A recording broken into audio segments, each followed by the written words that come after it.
Argonáuticas órficas.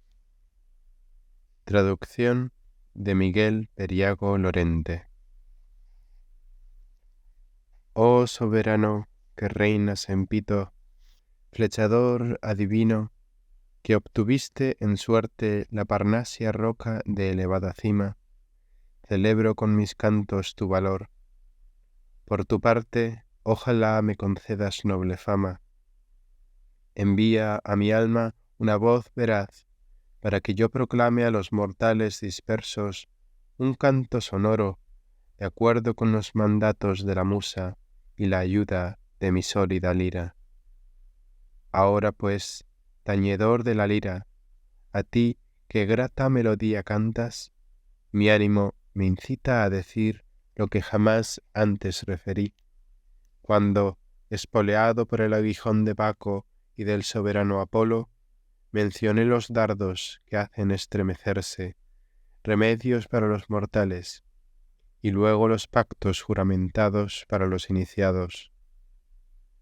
En un principio, a la fatal necesidad del antiguo caos y a Crono, que engendró en sus enormes surcos al éter y al amor de dual naturaleza, visible por doquier e ilustre, famoso Padre de la noche eterna, a quien, como es sabido, los mortales más recientes llaman Fanetes, porque fue el primero que apareció, y la raza de la poderosa Primo, y las obras destructoras de los hijos de la tierra, que desde lo alto del cielo destilaron la semilla funesta de la generación, de donde surgió el primitivo linaje de los mortales, que sin cesar se encuentran sobre la tierra infinita.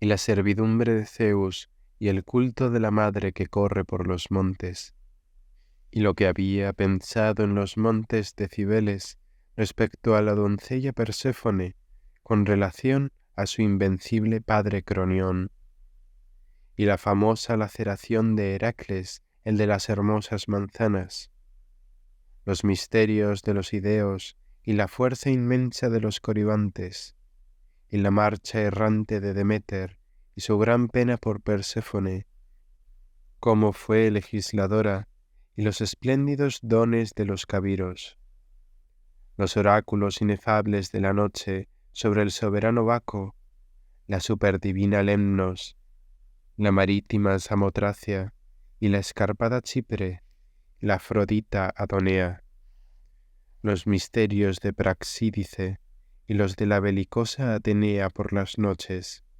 y los trenos de los egipcios y los baños sagrados de Osiris. Pero sobre la adivinación has aprendido las múltiples rutas de los animales salvajes, de las aves, y cuál es la posición de las vísceras, y cuántas cosas vaticinan, por medio de senderos intérpretes de sueños, las almas de seres efímeros, afectadas por el sueño en su corazón.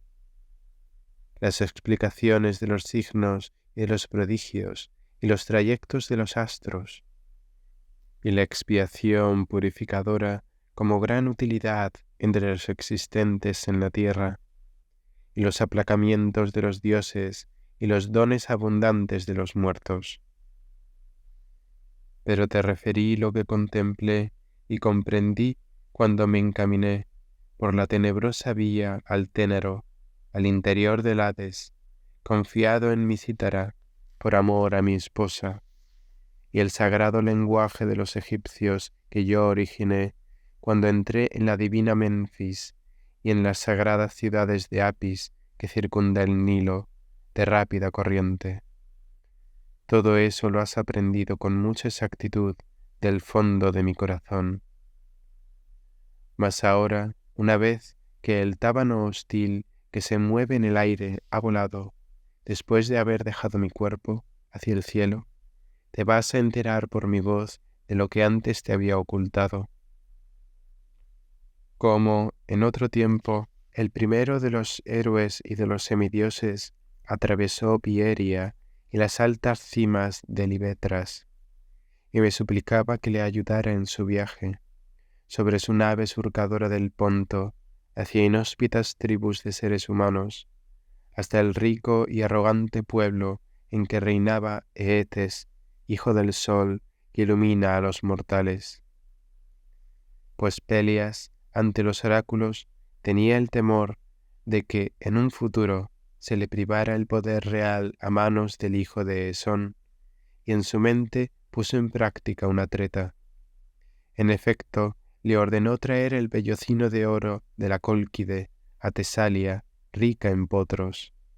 Y Jasón, cuando escuchó las injustas palabras, extendió sus manos e invocó a la soberana Hera, pues la honraba extraordinariamente entre los bienaventurados.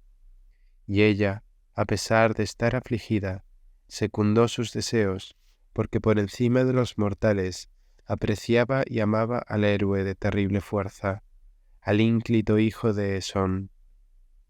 Llamó pues a Atenea Tritogenia y le dio sus órdenes, y ésta, en primer lugar, le construyó una nave de madera de encina, que fue la primera que, impulso de sus remos de abeto, atravesó las profundidades marinas y trazó una ruta marítima. Pero cuando el divino Jasón reunió a los ilustres reyes, se apresuró hacia la Tracia, rica en potros, y me encontró ajustando mi cítara de gran calidad artística, para entonarte un canto dulce como la miel y encantar a las fieras, reptiles y aves. Mas cuando entró en la ansiada cueva, dejó salir fuera de su velludo pecho una dulce voz. Orfeo, caro hijo de Calíope y Eagro, que reinas en Bistonia entre los cícones, ricos en rebaños, salve, puesto que llego, lo primero de todo, a las grutas de Hemonia, a las corrientes del Estrimón y a los escarpados valles de Ródope. Yo soy el hijo de Esón de Tesalia, que ha tenido la suerte de poseer entre los Minias una sangre nobilísima. Deseo ser tu huésped. Por tu parte, recíbeme afectuoso y benévolo. Escucha mis palabras con atención, cortés, y accede a mi súplica de llegar a las profundidades del Ponto inhospitalario y al fortificado Fasis con mi nave Argo, y de mostrarme las rutas del mar de la doncella.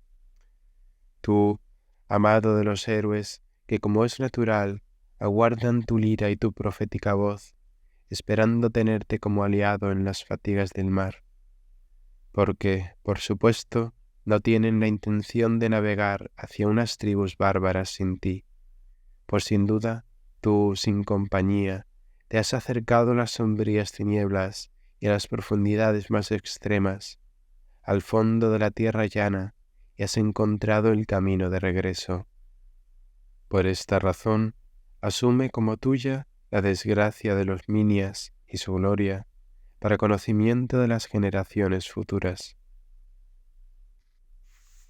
Por mi parte, yo le respondí con estas palabras: Hijo de Esón, ¿por qué me preguntas en ese tono persuasivo? Para que, complaciente a los Minias, vaya a la Cólquide en navío bien ensamblado por el vinoso mar, pues bastantes fatigas y sufrimientos tengo ya, cuando fui a la inmensa tierra y a las ciudades en Egipto y Libia para revelar los oráculos a los mortales.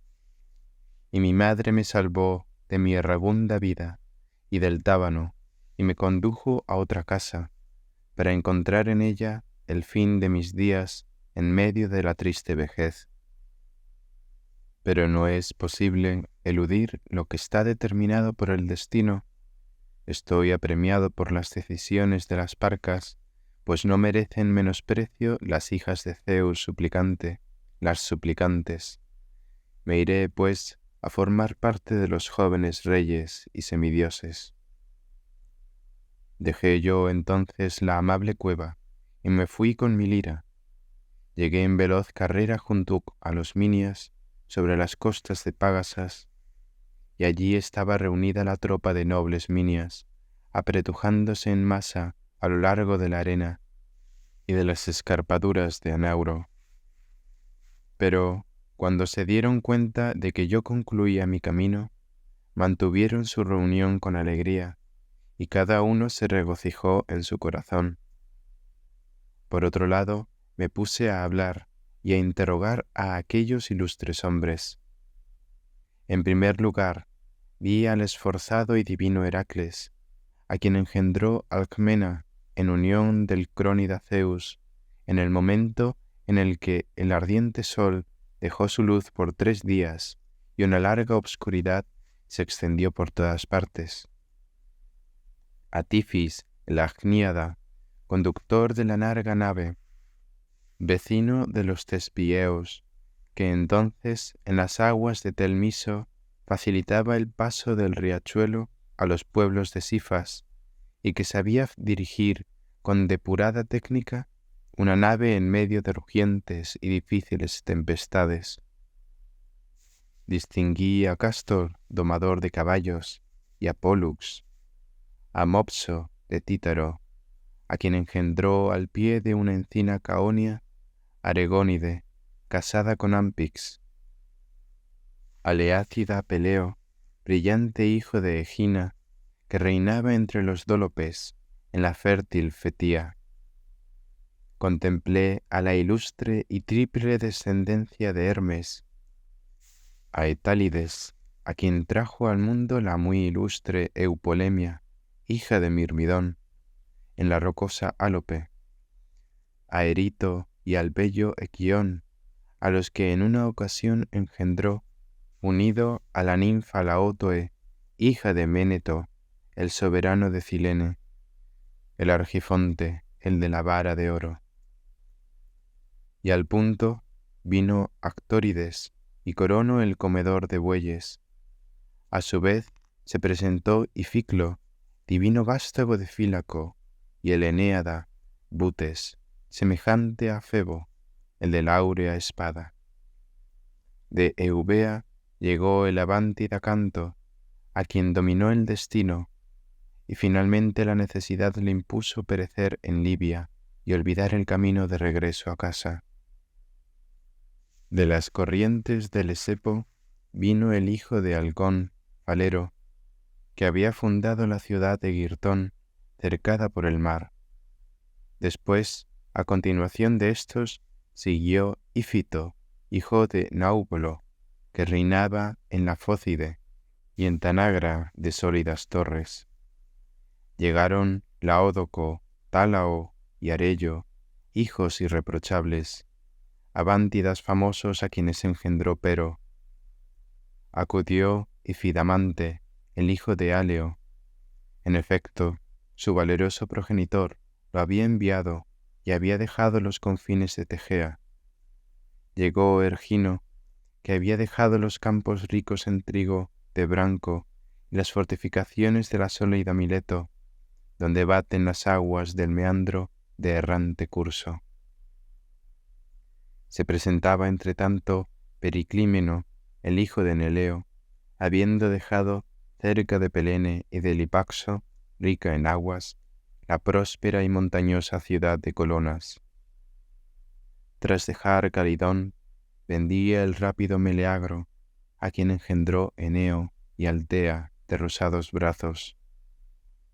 A continuación pasó Ificlo, pariente de Altea, una vez que dejó el lago Atrax y apreciaba, por encima de todos, al bello Meleagro, y le había enseñado ilustres hechos. Pasó Asterión, hijo del ilustre Cometes, que habitaba Piresia junto al curso del Apídano, al que se le une el Peneo y lo hace desembocar al mar. También pasó Euridamante, habiendo dejado la laguna Bebea, cerca del Peneo y de Melibea de hermoso mar. Y vino después Polifemo, el hijo de Élato, que sobresalía entre los valientes héroes. Llegó Enio, el hijo de Ceneo, de quien, como es sabido, dicen que, unido a los lapitas, fue derrotado por los centauros, abatido a golpes de troncos de pino y de abetos de fina corteza, y que aguantó y clavó firmes sus rodillas, y entre los muertos descendió vivo a las profundidades de la tierra. De Feras llegó a Admeto, a quien en una ocasión Peán obedecía, trabajando a su servicio. Evitaba la cólera de Zeus, porque con sus dardos invencibles a los cíclopes situó entre los muertos por agravio a Asclepio. Vino Euritión, hijo de Iro Actorión, tras dejar la áspera Opunte, y con él llegaron Idas y Linceo, que era el único entre los hombres que con sus penetrantes ojos divisaba lo más lejano a través del éter, las profundidades marinas y las aguas del subterráneo Pluteo. Y después llegó Telamón, al que, como es notorio, engendró Egina, la hija del ilustre Asopo, con el infatigable Éaco, a orillas de Salamina, cercada por el mar. Llegó entonces también el poderoso Itmón, hijo bastardo de Abante, a quien, como es sabido, trajo al mundo, embarazada del soberano Apolo, la hija de Feres, Antianira, junto a la corriente del Anfriso. Febo le concedió además el arte adivinatorio y una voz profética para avisar a los hombres lo que está preparado. Con ellos llegó por su parte desde Opunte Menecio, vecino de los Minias. Y a continuación se presentó el divino Oileo. Llegó el muy ilustre Fliante, a quien en cierta ocasión una ninfa dio a luz, tras su unión con Baco, junto a las aguas del Asopo, y que tenía una figura irreprochable y una sensata discreción. Cefeo se acercó a los héroes desde Arcadia. A Anceo lo había enviado su anciano padre al grupo desde Arcadia, rica en ovejas, para tomar parte en la expedición por mar al Ponto inhospitalario.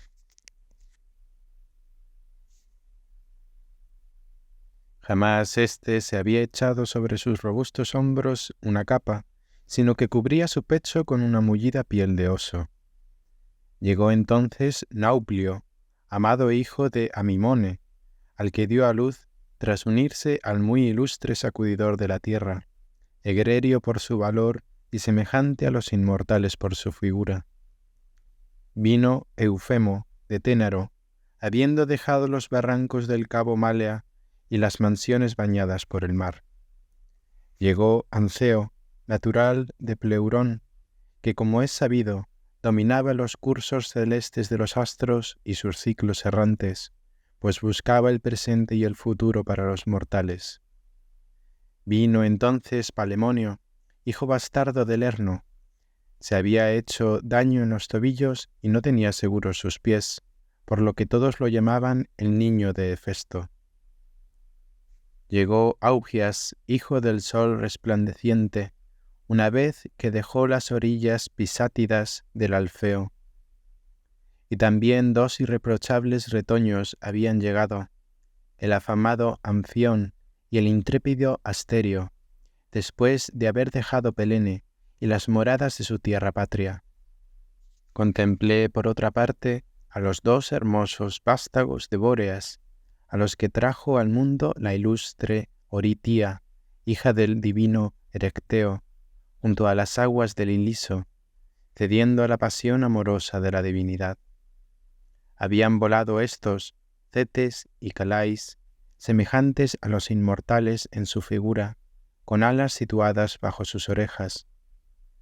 Y de Feras vino el hijo del soberano Pelias, pues habían acudido para remar con los héroes a bordo de la nave Argo, rumbo al inhospitalario Fasis. Con él había venido el compañero del divino Heracles, el bello Hilas. El delicado vello aún enrojecía sus blancas mejillas en su tierno mentón. Era todavía un muchacho y agradaba mucho a Heracles. Estos son los que se congregaron para formar un grupo y tripular la nave. Se llamaban, como es lógico, unos a otros y pronunciaban discursos. Prepararon comidas propias de una mesa muy hospitalaria. Pero cuando su ánimo se sació de comida y bebida, sentados en fila, cada uno ansiaba la gran empresa. Y levantándose todos a un tiempo de la arena profunda, se fueron donde la marina nave esperaba sobre la arena. Naturalmente la miraban con asombro. Y a continuación, Argos, por mandato de su mente, se dispuso a botar la nave con rodillos de madera y con maromas bien trenzadas que fijó a la proa. A todos llamaba con respeto para que acudieran al trabajo, y ellos obedecieron presurosamente. Se despojaron de sus armaduras y se ajustaron a sus pechos la cuerda de arrastre, y naturalmente cada uno cargaba su peso con presteza para arrastrar a las ágiles olas la elocuente Argo. Esta, incrustada en la arena, resultaba pesada, al estar retenida en la tierra por algas secas, y no respondía a las vigorosas manos de los héroes. El ánimo de Jasón se encogió, y me hizo una seña a escondidas para que, con mi canto, excitara a mi vez la confianza y la fuerza de los fatigados héroes. Entonces, con mis manos tensé mi lira, y entoné un canto alegre y rítmico de mi madre, y de mi pecho hice salir una voz dulce como el lirio. Excelsa sangre minia de linaje de héroes, ea, echad sobre vuestros robustos pechos las maromas en común esfuerzo, y fijad vuestras huellas sobre la tierra, extendiendo con creces la punta de vuestros pies, con la ayuda de sus plantas, y arrastrad alegres la nave hacia las azuladas aguas. Argo, que has sido ensamblada a base de madera de pino y de encina, si por supuesto ya escuchaste con anterioridad mi voz, cuando encantaba a los árboles en la boscosa colina y a las escarpadas rocas, y tú descendías al mar, dejando los montes, emprende los senderos del mar virginal y apresúrate a partir hacia el Fasis, obediente a mi cítara y a mi profética voz. Entonces se estremeció y lo escuchó la encina de Tómaro, a la que Argos había situado, por sugerencia de Palas, bajo la quilla de la negra nave. Con suma rapidez se levantó, aliviando el peso de su madera, y rápida se deslizó al mar. En su impulso dispersó los numerosos rodillos que, sujetos por una sola cuerda, se hallaban bajo la quilla. Entró en el puerto, y la azulada ola retrocedió, y las dunas se mojaron por doquier. Jasón se alegró en su corazón, y Argos saltó al interior de la nave, y Tifís le siguió de cerca, y colocaron lo que se había dispuesto, preparando los aparejos, el mástil y las velas. A continuación, fijaron el timón suspendiéndolo a popa, y lo ajustaron con correas. Después desplegaron los remos a uno y otro lado, y ordenaron a los minias que entraran presurosos, y el esónida les dirigió estas palabras aladas. Escuchadme, irreprochables reyes, pues no me agrada reinar entre espíritus selectos. Proponed al que vuestro corazón y ánimo desee como jefe. A él le interesará, por encima de todo, el indicar el modo de actuar, de palabra y de obra, para recorrer el mar y para arribar a tierra, ya se trate de los colcos, ya de otros seres.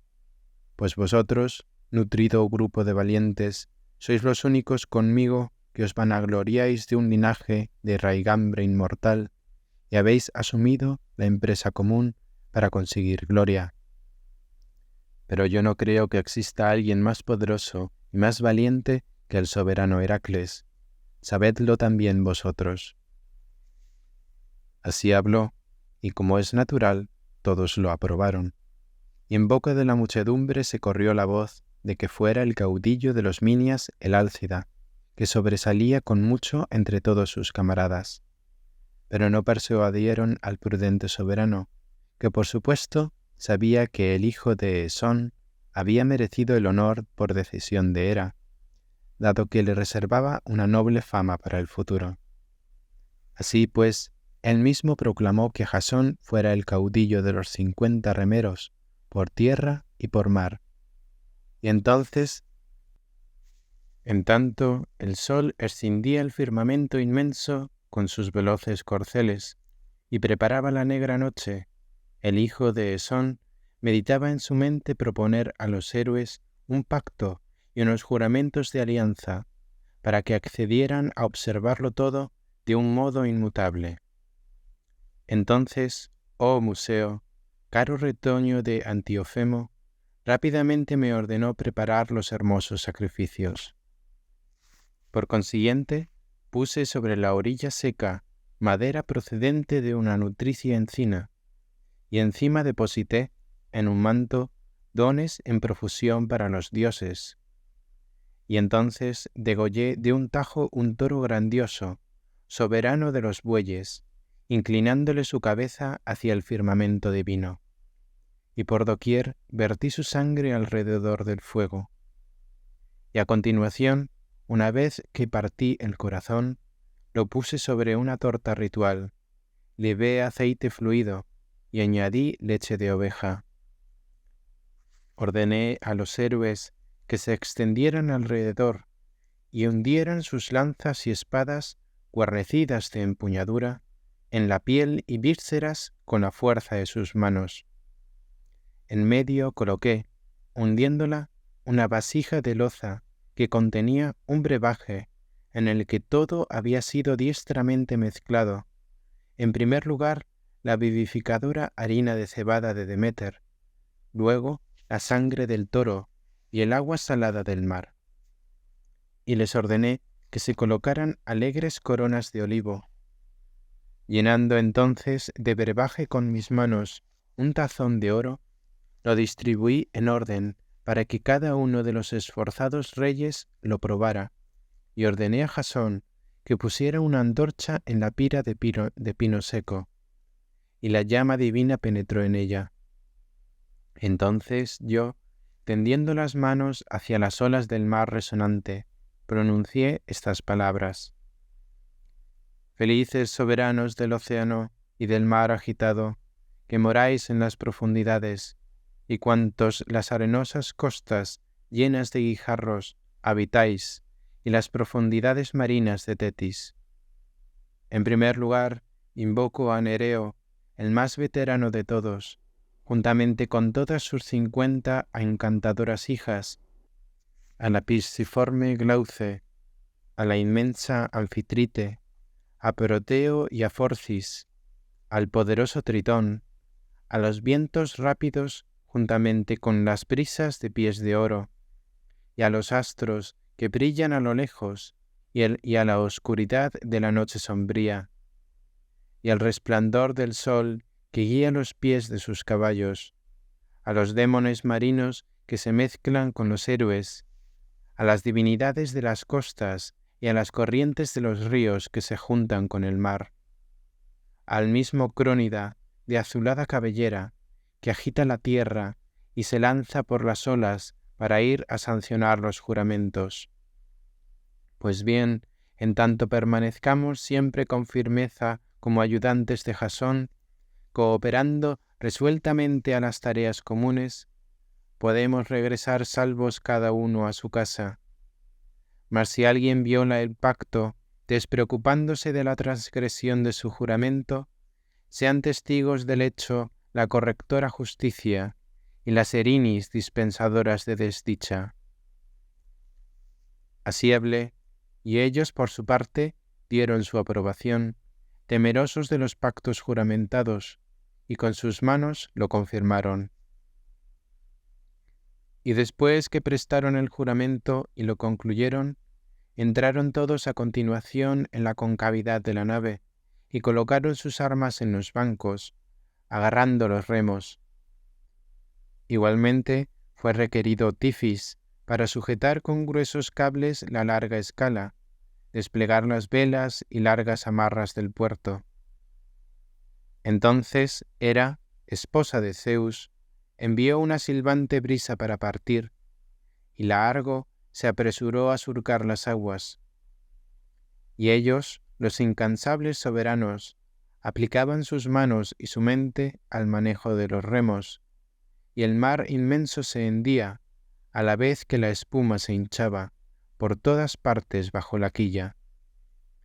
Y cuando la sagrada alba, desde las aguas del océano, abría el horizonte y le seguía la hija de la mañana, aportando una agradable luz a los mortales y a los inmortales, entonces las atalayas y la ventosa cima del boscoso Pelión se mostraron desde la costa. Y Tifis, deteniendo el timón con sus 2 manos, ordenó que hendieran ligeramente las aguas con los remos. Rápidamente abordaron la escarpada orilla, y de la nave echaron al puerto una escala de madera. Salieron los héroes Minias y cesaron de su fatiga, y entre ellos empezó a hablar, metido dentro del pelotón, el caballero Peleo. Amigos, contemplad esa cima sombría que domina la atalaya en medio de la escarpadura, donde habita Quirón, en una cueva, el más justo de los centauros que fueron criados en Foloe, y en las escarpadas cumbres del Pindo, y que, como es sabido, se ocupa en la práctica de la justicia y en la curación de las enfermedades. Otras veces, pulsando la cítara de Febo entre sus manos, o la formingue melodiosa y de sonora concha de Hermes, proclama sus juicios a todos sus vecinos. Y entonces Tetis de pies de plata cogió a mi tierno niño, recién nacido, en sus brazos, fue al Pelión de agitado follaje y lo dio a Quirón para que lo agasajase y lo educase bien y diestramente. Naturalmente, ya me domina en mi corazón el deseo de verlo. Acerquémonos, pues, amigos, a la cueva, para ver el aspecto de mi niño y las cualidades que lo distinguen. Así habló, y se fue por un sendero. Nosotros lo seguimos, penetramos en la tenebrosa cueva, y tumbado sobre su yacija, en el suelo, descansaba el gran centauro, y había fijado a una roca sus rápidos miembros, de pezuñas de caballo, extendiéndolos. El hijo de Tetis y Peleo se hallaba al lado, y con su mano tañía la lira, y Quirón se alegraba en su corazón. Pero cuando contempló a los ilustres reyes, saltó gozosamente, y como es natural, besó a cada varón. Preparó una comida, y trajo bebida en ánforas, y esparció pétalos sobre los lechos de follaje cortado. Les pidió que se reclinaran, y en sus rústicos receptáculos trenzados les sirvió carne en abundancia de jabalíes y rápidos ciervos. Después les distribuyó la bebida, consistente en vino dulce como la miel. Mas cuando su ánimo se sació suficientemente de comida y de bebida, me animaron a gritos, golpeando sus manos a que rivalizara con Quirón en el manejo de la cítara de profundos sones. Pero yo rehusé, pues me había dado vergüenza el medir mis fuerzas, yo tan joven, con una persona de edad, hasta que el propio Quirón manifestó su deseo y me pidió, a pesar mío, contender en el canto y en la melodía. El centauro, el primero, cogió su bella arpa, que en sus manos le trajo y ofreció a Aquiles. Cantaba la lucha de los centauros de corazón violento, a quienes los lapitas por su maldad dieron muerte, y cómo, enloquecidos, hicieron frente a Heracles en Foloe, porque el ardor del vino los excitó.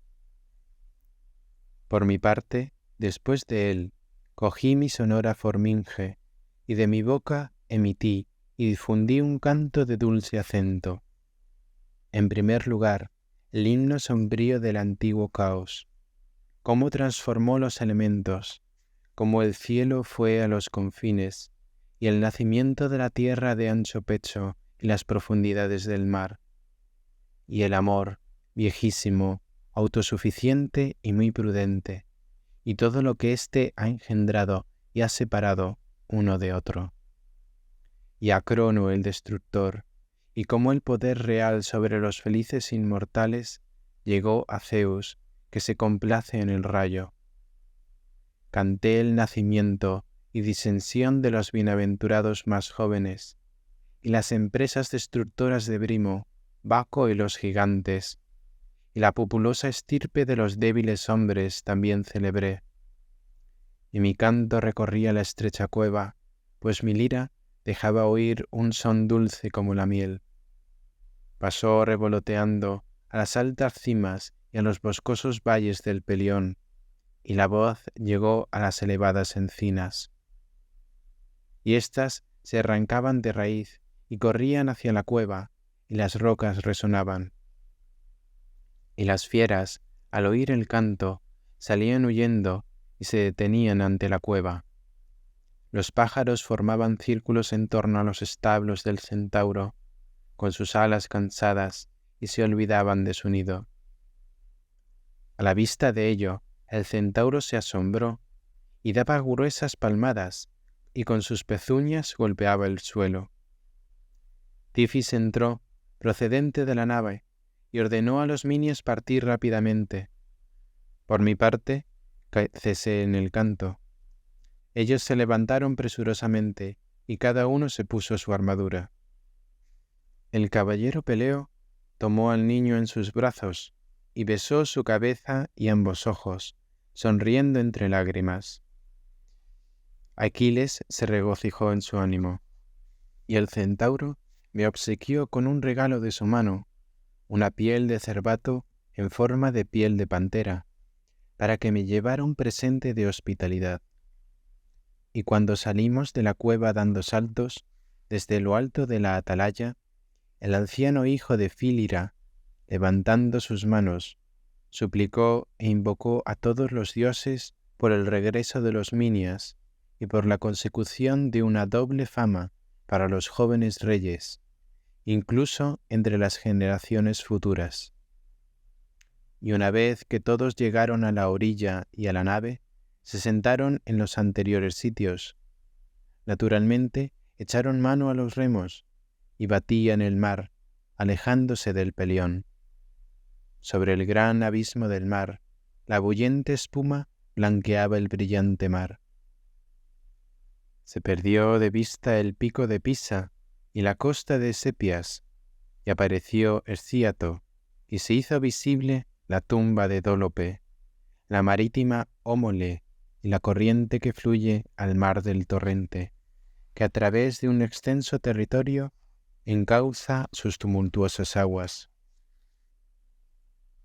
Las cimas escarpadas del Olimpo, con sus elevadas rocas, contemplaron los minias, y bordearon el boscoso Athos y la ancha Pelene.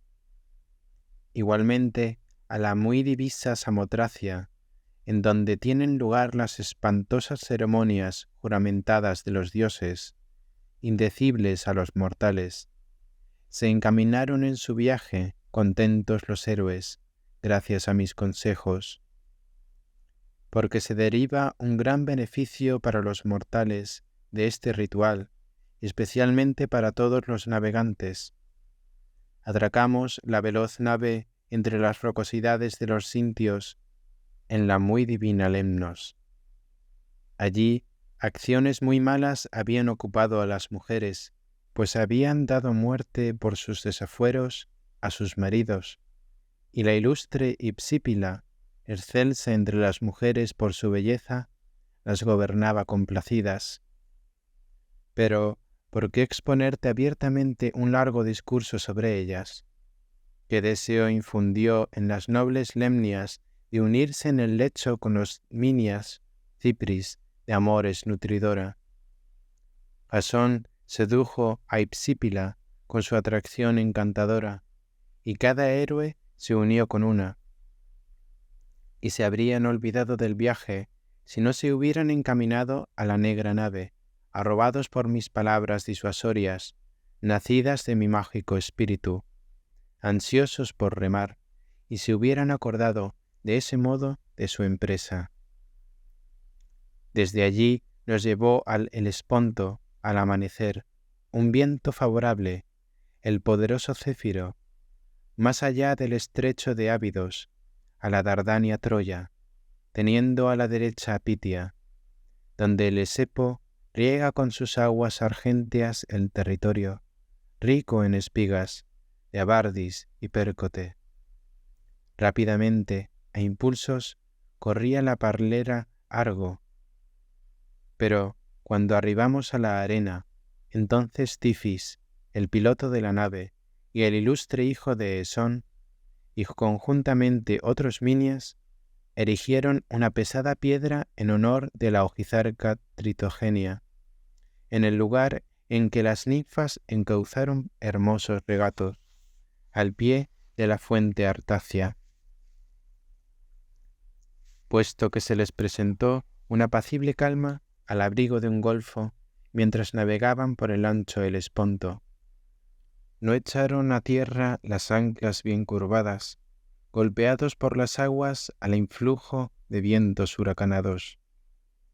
Allí, preparando en los promontorios pedregosos las comidas y un cobijo, nos cuidamos cada uno de nuestra cena. Entonces, cuando estábamos reclinados, se nos presentó el héroe Cícico, que reinaba entre los dólopes, gente de la vecindad, querido hijo de Eneo, a quien engendró Enipe, de hermosas mejillas, divina entre las mujeres, hija de Eusoro. Este honró naturalmente con su hospitalidad a todos los minias, degollando pingües ovejas, bueyes de retorcidos cuernos y de andar cansino, y cerdos montaraces. Los obsequió, además, con vino tinto, y les envió para que se lo llevaran, cuando zarparan, trigo en abundancia, capas, cobertores y túnicas bien tejidas. Apreciaba a los presentes por ser de su misma edad, y en consecuencia los acompañaba en sus banquetes que duraban todo el día. Pero cuando el Titán se sumergió en las aguas de océano, y la luna de estrellada túnica removía las tinieblas de negros destellos, entonces se pusieron en movimiento los belicosos individuos pobladores de las montañas del norte, de miradas de asombro como las fieras, semejantes a los vigorosos titanes y a los gigantes. Pues a cada uno le salían 6 manos de sus hombros. Dirigiendo su vista a estos, los invencibles reyes se lanzaron al combate y se vistieron sus armaduras de guerra. Aquellos luchaban con pinos y abetos y cayeron sobre los minias entre la oscura niebla.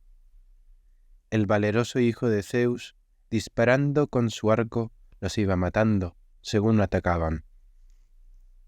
Pero al mismo tiempo dio muerte involuntariamente al hijo de Eneo, Cícico, forzado por su arrebato. Por su sino era ser abatido por Heracles. Y rápidamente los minias se introdujeron con sus armas en la cóncava nave, y cada uno se sentó en su banco. Tifis, desde la popa, ordenaba a gritos introducir la escala en la nave y soltar las amarras. Pero las maromas no se les soltaban, antes bien, sujetas por los nudos imposibles, propios de una lazada apresurada, apretaban reteniendo al navío. El irreprochable Tifis se quedó asombrado, y sin voz soltó de sus manos el timón de la nave Argo, porque no esperaba atravesar las aguas, ya que Rea estaba irritada por el exterminio de su gente. Pero cuando la noche hizo la mitad de su recorrido, y los astros que se divisan a lo lejos se sumergieron en las corrientes del océano, el dulce sueño se acercó insensiblemente al piloto, cerrándole sus ojos. Y cuando estaba profundamente dormido, la diosa Atenea, que en medio del fragor del combate se mantiene firme, situándose a su lado, le manifestó unas indicaciones exactas e interpelándolo, le dirigió estas divinas palabras. Duermes, agniada, alcanzado por el dulce sueño, después de haber arrojado un profundo sopor en tus párpados. Mas despierta, Tifis, y ordena a los héroes dirigirse a la apacible costa, saltando de la nave en el punto en que su huésped yace sin vida en la arena. Rea, la madre del universo, ordena tributarle honores fúnebres, ofrendar libaciones a los dioses subterráneos y derramar lágrimas de los ojos, respetando a Temis, la de los ritos sagrados, y a la mesa hospitalaria de una persona a la que Heracles, sin querer, dio muerte, disparándole en medio de la oscuridad de la noche. Irritasteis, además, el corazón de la diosa Rea. Una vez que hayáis honrado con las normas debidas al huésped difunto, ascended al punto a continuación al Díndimo, sede de Rea, y con expiaciones sagradas agradad a la hija de Gea.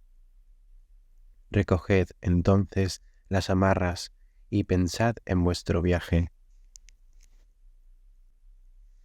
Habiendo hablado así, la diosa dio una vuelta y se lanzó al cielo como una flecha. Inmediatamente se disipó su sopor y rápido saltó a popa. Despertó a gritos al grupo que dormía, aquí y allá, reclinado en el costado de la nave. Sentía temor en su alma y deprisa refirió a todos los héroes la visión de su sueño, expresándose atropelladamente. Raudamente se despertaron y cada uno saltó sobre la orilla. Y la aurora de riendas de oro, desde el oscuro firmamento, daba su apertura al oriente, y el cielo acogía el alba. Entonces los caudillos minias contemplaron el cadáver manchado de sangre y polvo. En torno yacían, en efecto, otros enemigos, horribles cuerpos de fieras. Se dispersaron alrededor y colocaron al soberano Cícico bajo piedras planas bien pulidas. Echaron la tierra para formar una tumba y levantaron un túmulo. Rápidamente recogieron troncos y prepararon unas víctimas, negras del todo, y las colocaron en hoyos. Por mi parte, aplaqué su alma, derramando dulcificadoras ofrendas de agua y miel, rociándolas a un tiempo con libaciones procedentes de manantiales que fluyen de las abejas, y honrándolo con mis cantos. El propio Esónida propuso un certamen, con la intención de que los compañeros tuvieran, como premios por la competición fúnebre, los regalos que le dio Hipsípila, para que los llevara al Delemnos. A Anceo le dio como premio por la competición de lucha una doble y ancha copa de oro. A Peleo, por su rapidez en el estadio, gracias a la velocidad de sus pies, le otorgó una capa de púrpura, obra primorosa de Atenea. Como premio del Pancracio, le concedió a Heracles una resplandeciente crátera de plata, y por el certamen hípico, a Cástor un adorno muy trabajado de plaquitas de oro. Por el pugilato, le dio a Pólux, el vencedor, un cobertor floreado, pues había conseguido una brillante victoria. Y él mismo tomó un arco curvado y las flechas, y tensándolo, disparó un dardo que salió volando a lo lejos. Y la hueste minia entregó a Esónida, como obsequio honorífico, una corona de hermosas flores que había trenzado con olivo de largas hojas. En cuanto a mí, el divino Jasón me obsequió, como premio por mi canto, con un calzado de oro que llevaba adosadas unas alas. Se disolvió el certamen, y al interior de su casa voló la noticia de la muerte de Cícico.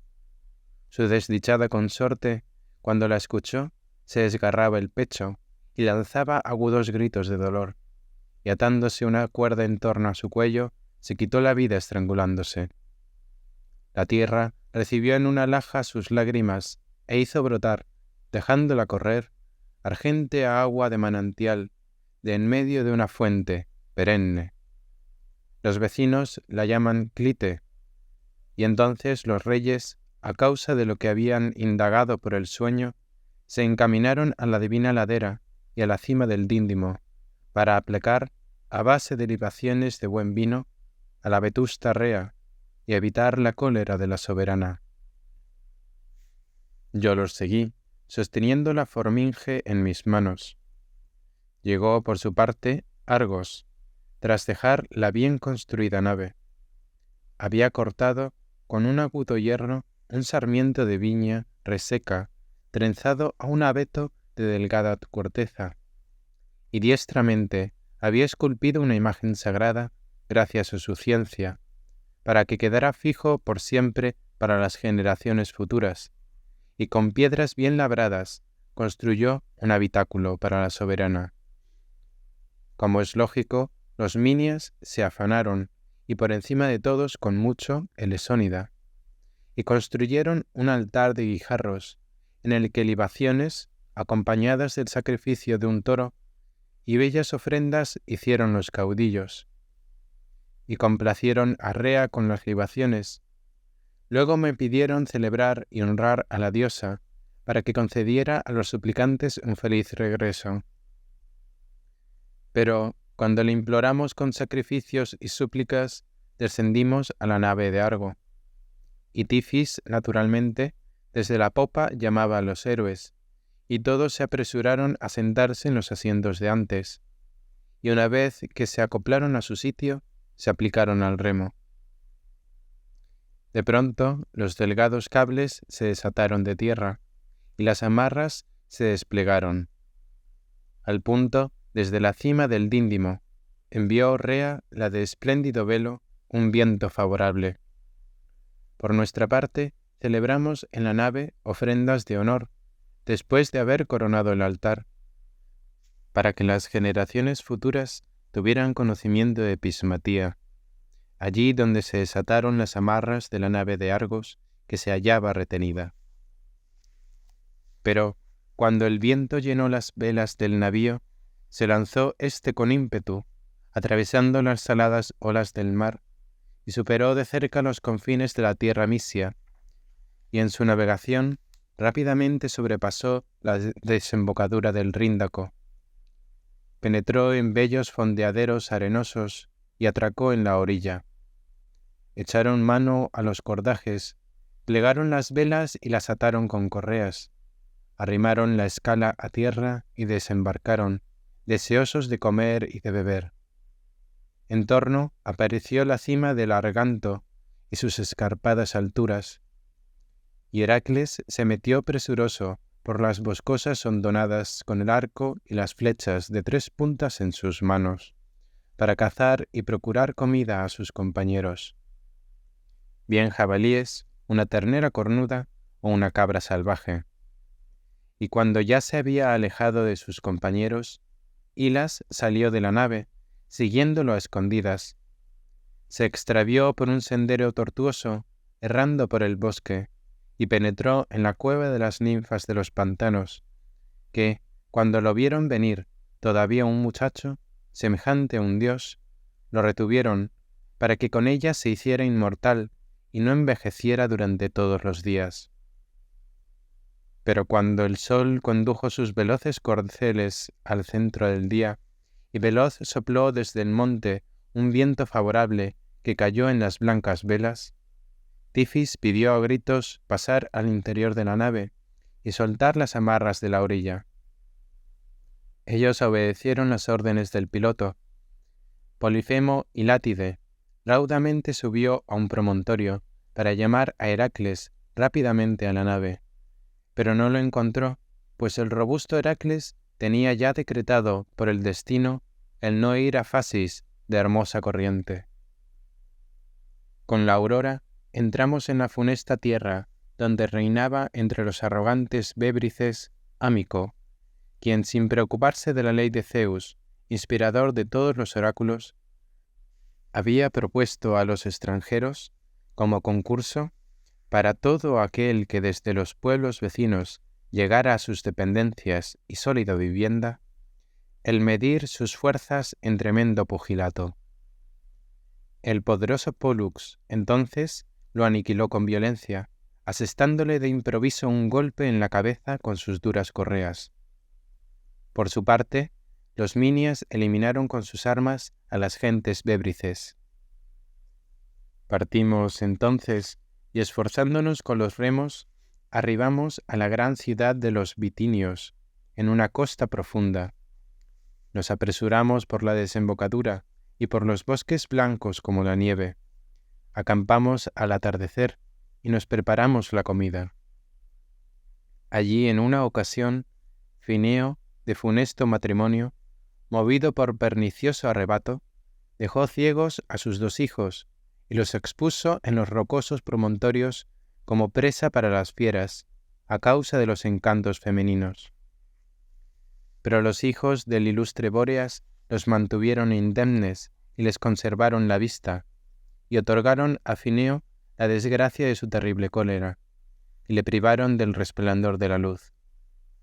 Y después el violento Bóreas, con arremolinadas tempestades, lo arrebató y le hizo dar vueltas por los espesos bosques y selvas de Bistonia, para que sufriera su funesta muerte y destino. Y una vez que dejamos el lugar de acampada del argenórida Fineo, llegamos por encima del gran abismo del mar, cerca de las costas cianeas, que mi madre, la prudente Calíope, me había mencionado en una ocasión, pues no tienen escapatoria de su penoso trabajo, al contrario, impulsadas por blancas tempestades de vientos, chocan entre sí y caen, en su impulso, unas contra otras. El estruendo y la mar gruesa, que conjuntamente se producían al romper el oleaje y al embravecerse el mar, llegaban al ancho cielo. Inmensa espuma trepidaba en la hirviente ola. Pero yo expresé verbalmente a la agníada que dirigiera la vista a la popa para estar precavido. Su ánimo se encogió al oírlo y encerró en su pecho lo que debía hacer, solo, sin los héroes. Mas la ojizarca Atenea, por sugerencia de Hera, envió una garza para que se echara al extremo de la antena. Voló ésta enfadada, y suspendida por sus alas, daba vueltas entre las profundas rocas, y éstas, agitándose al instante por uno y otro lado, cayeron unas contra otras, y cortaron la punta de la cola del ave, pero entrechocaron en vano. Tifis, una vez que la garza escapó de la penosa muerte, dio instrucciones a los héroes en voz baja. Ellos, percatándose, hendían ansiosos las rápidas olas con sus remos. Por mi parte, con mis cantos, burlé las escarpadas rocas, y se apartaron unas de otras. Las olas refluyeron con estrépito, y el abismo cedió ante la nave obediente a mi cítara, a causa de mi prodigiosa voz. Y cuando la quilla parlante pasó por la bocana del estrecho, a través de las rocas cianeas, éstas entonces echaron raíces desde el fondo y permanecieron sólidamente para siempre. De este modo, pues, las poderosas parcas trenzaron estos hechos. Entonces, después de haber escapado de los duros sufrimientos de la muerte, llegamos a la desembocadura del Rébano, negra costa, más allá de la alargada isla Tineida. Lejos de ella, el Tembrio, rico en peces, rebosa en florecientes orillas, y también el Sangario, que se desliza a las aguas del Euxino. Pero cuando nos acercamos a la costa con nuestros remos, atracamos junto a la corriente del Lico, en donde reinaba sobre su pueblo Lico, que le daba nombre al río. Este, naturalmente, acogió a los héroes Minias y los recibió en su mesa hospitalaria, y los trató con afecto constantemente, sin cesar, durante la noche y el día. También entonces el destino hizo acto de presencia para aniquilar a 2 varones, a la impízada Izmón y al piloto Tifis. Una perniciosa enfermedad se cebó sobre el cuerpo de uno, al otro lo mató una fiera, un jabalí salvaje. Echándoles tierra para formar sus tumbas, amontonaron arena blanca, obedientes a Anseo, pues todos aseguraban que éste sobresalía por su ciencia como experto en náutica. Cogió con su mano la caña del timón, dirigiendo la nave a las corrientes del Partenio, al que por sobrenombre llaman Calícoro, y al que yo también aludí en relatos anteriores. Desde allí, costeando la extremidad del promontorio, llegamos al país de los Paflagones, al que superó, por supuesto, en su carrera, la Argo por el gran abismo del mar, y llegó al cabo de Carandis, en donde se hallan el Termodonte y el curso del Alis, que desemboca en la costa, arrastrando sus salobres remolinos.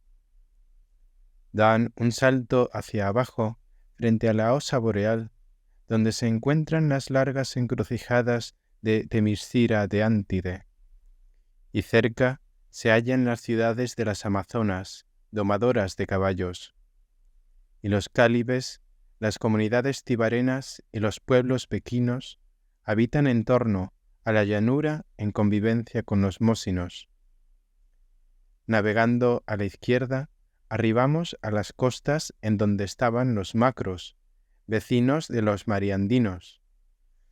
Más abajo se extiende el largo promontorio de Hélice, en donde, en los acantilados que se encuentran al pie, un círculo de hondonadas se distingue a lo lejos, más allá de la ancha ensenada del golfo.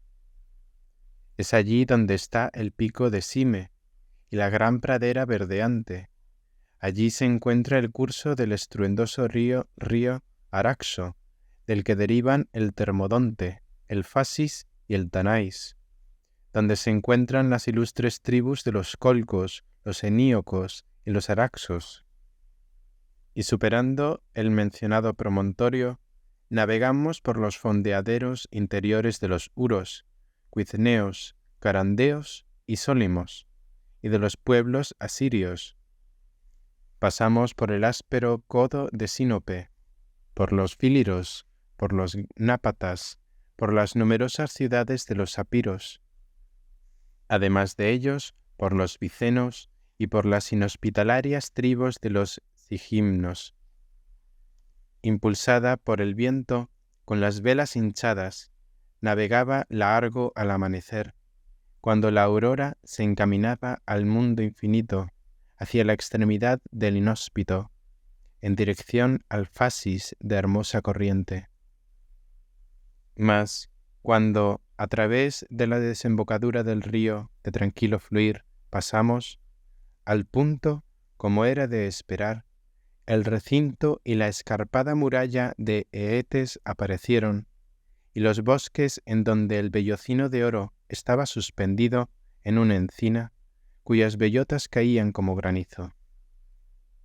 Alceo, tomando la palabra, les ordenó al instante plegar velas, recoger la vara de la entena, tras abatir el mástil, y navegar a remo. Así se esforzaron en cada una de esas cosas, pero Jasón se preocupaba inmediatamente en su mente y en su corazón, e hizo una amplia exposición pública a los minias de ello, a saber, o bien se encaminaba solo sin los demás al palacio de Eetes y le mostraba afecto dirigiéndole dulces palabras, o bien con los héroes fijaba desde un comienzo su atención en el combate. Pero, por lo demás, no agradaba a todos los minias ponerse en marcha en bloque. Hera, la diosa de blancos brazos, les había infundido temor e irresolución en su corazón para lograr el cumplimiento del destino. Pero Rauda envió un sueño pernicioso desde el cielo para que llegara a la morada de Eetes. Lanzándose sobre ella, le imbuyó al rey en su espíritu un terrible temor. Le pareció que en el amable regazo de Medea, la doncella que cuidaba en su palacio, saltaba un resplandeciente astro a través del camino del aire. Y ella, una vez que, con ánimo gozoso, lo acogió en su ropa, corrió con él al curso del río Fasis de hermosa corriente. Pero el astro, tomando el curso de la corriente sin dejarla, se marchaba a través del Ponto inhóspito con ella. Al contemplar esto, se desprendió del insidioso sueño, y un imprevisto y odioso pánico arrastró su ánimo. Saltó, como es lógico, de su cama, y rápidamente ordenó a sus criados que le aparejaran los caballos y los uncieran al carro, para dirigirse a la agradable corriente y aplacar al fasis de abundantes remolinos, y de paso también a las ninfas locales, y a las almas de los héroes que llegaban a la corriente. Llamó a sus hijas fuera de su olorosa habitación, a Calcíope con los hijos de Frixo, que había fallecido, y a la tierna Medea, la venerable doncella que sobresalía por su belleza, para que lo acompañaran en su partida. Apsirto habitaba una mansión lejos de la ciudad. Eetes iba con sus hijas en dorado carro. Y rápidamente los caballos lo transportaron desde la llanura a la desembocadura del río, abundante en cañas, donde siempre llevaba a su corriente sus votos y bellas ofrendas. Y la Argo abordó aquellas costas en su navegación. La contempló entonces Eetes y al nutrido grupo que en ella iba, esto es, al conjunto de héroes que en fila iban sentados, semejantes a los inmortales, pues en torno suyo resplandecían sus armaduras. Pero entre todos ellos sobresalía el divino Jasón, pues Hera lo apreciaba sobremanera y le había concedido belleza, estatura y un vigor físico extraordinario. Pero, cuando estaban cerca, se miraron mutuamente, Eetes y los Minias, y se encogieron en su ánimo, pues por delante Eetes, sobre su carro, brillaba como un sol por los destellos que se desprendían de sus áureas vestiduras. En torno a su cabeza tenía una corona, de la que salían ardientes rayos. En sus manos blandía un cetro semejante a los relámpagos. A cada lado estaban sentadas sus dos hijas, pues se ufanaba de haberlas llevado consigo. Al encontrarse cerca de la nave, echó una terrible mirada, y de su pecho salieron duras palabras en medio de fuertes gritos, y, a grandes voces, los interpeló así: «Decidme quiénes sois, qué necesidad os acucia, de dónde os vino el deseo de pasar por la tierra de Cita, y además, cómo no tenéis temor de guardaros ante mi soberanía, ni por el pueblo sujeto a mi cetro de los colcos, que son indestructibles para Ares, que blande su lanza, y expertos en luchar bravamente contra los que se lanzan al tumulto del combate». Así habló, y todos se quedaron entonces tranquilos y en silencio. Pero Hera, la venerable diosa, infundió valor en su ánimo a Lesónida, que replicó a grandes voces: «No venimos como piratas, ni tampoco en nuestra visita por un país extraño provocamos en los hombres, por imposición de una soberbia fatal, hechos injustos que muchos, evidentemente, desean afrontar en su existencia por su propio interés. Pero el querido hijo de Posidón, mi tío paterno Pelias, me impuso como tarea que cogiéramos el vellocino de oro y regresáramos a Iolco, la bien cimentada. Y por supuesto, mis fieles camaradas no son seres sin renombre, pues unos somos del linaje de los bienaventurados, otros de la estirpe de los héroes, ni tampoco somos inexpertos en la guerra y en el tumulto del combate. Pero deseamos ser huéspedes de tu hogar, pues así es mejor». Así habló, y el ánimo de Eetes, como era de esperar, se encrespó como una tempestad, y con sus ojos lanzó una mirada terrible, urdiendo contra los héroes un engaño y una treta espantosos. Y, al rato, dirigió a los Minias tales palabras: «Si atacáis de frente, pues, a los bravos colcos, esperáis que sucumban unos hombres vigorosos, para que esté en vuestro poder, sin lucha, la recompensa, y cogiendo el vellocino marchar a vuestra patria. Pero si, por supuesto, al ser pocos, cedéis a mi falange, entonces, una vez que hayáis perecido, os destrozo la nave. Pero si me hacéis caso, y eso será mucho mejor, escoged al mejor o al de mejor categoría real para que intente las pruebas que yo mismo proponga y obtenga el vellocino de oro, que será también vuestra recompensa. Habiendo hablado así, llamó a sus caballos, que naturalmente vinieron de atrás en respuesta a su llamada, y los minias sintieron pesar en su corazón. Tenían añoranza de Heracles, como es lógico, pues no resistían a la invencible nación de los colcos y a su impetuoso ardor bélico.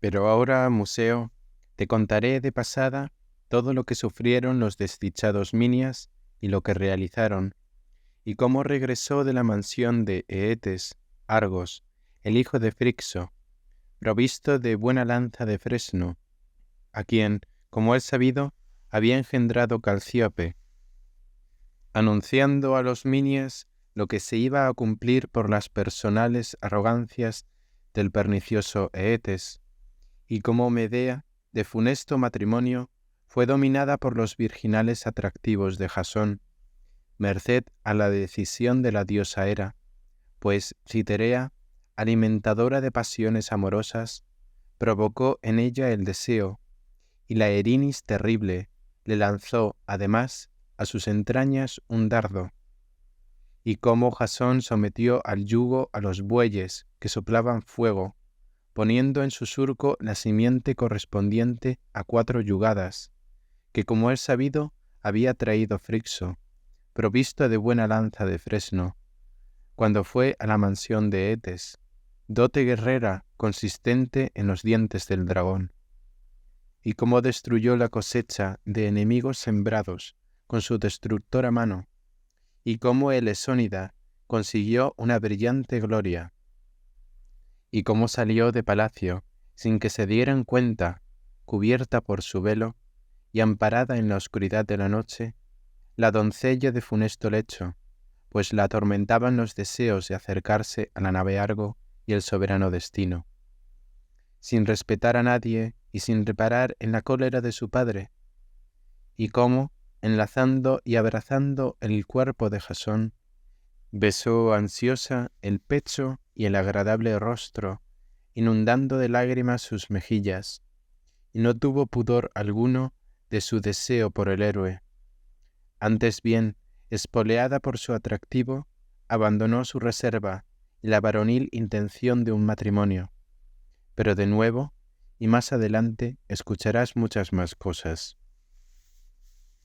Pero, cuando Medea dejó el palacio de Eetes a escondidas y se acercó a nuestra nave, reflexionábamos entonces en nuestro corazón sobre el modo más fácil de ir a coger en la sagrada encina el vellocino de oro. Estábamos al acecho en nuestros corazones, pero ninguno de nosotros concibió la empresa como desesperada, aunque una gran obra gravitaba sobre todos los héroes, y el fondo de las desdichas aparecía. Pues delante del palacio de Eetes y del fortificado río se alza un recinto muy alto de 9 brazas, protegido por torreones y bloques de hierro colado, bien pulidos, circundado por 7 círculos, y en ellos hay 3 puertas de bronce gigantescas, y entre ellas se extiende un muro, y en todo el contorno unos parapetos de oro.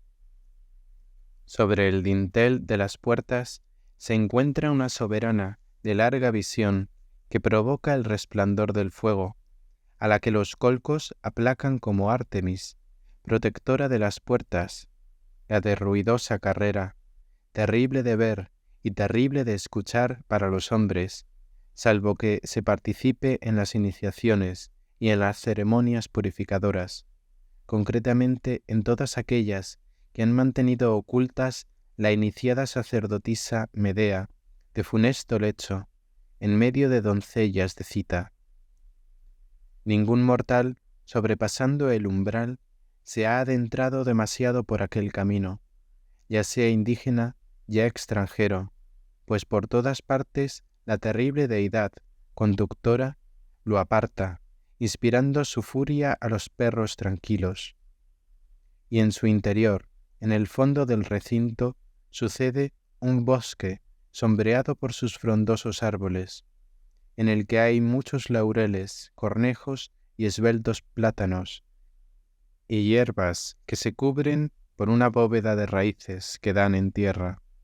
El asfódelo, la maravilla, el hermoso culantrillo, el junco, la juncia, la verbena, la anémona, la salvia, el erísimo, el ciclamen divino, la lavanda, la peonia y el policnemo de abundantes ramas, la mandrágora y la zamarrilla, y además el frágil díctamo, el oloroso azafrán y el berro, y, como es de esperar, también había leontopodio, la correhuela, la camomila, la negra adormidera, la malva, la panacea, el cárpaso y el acónito.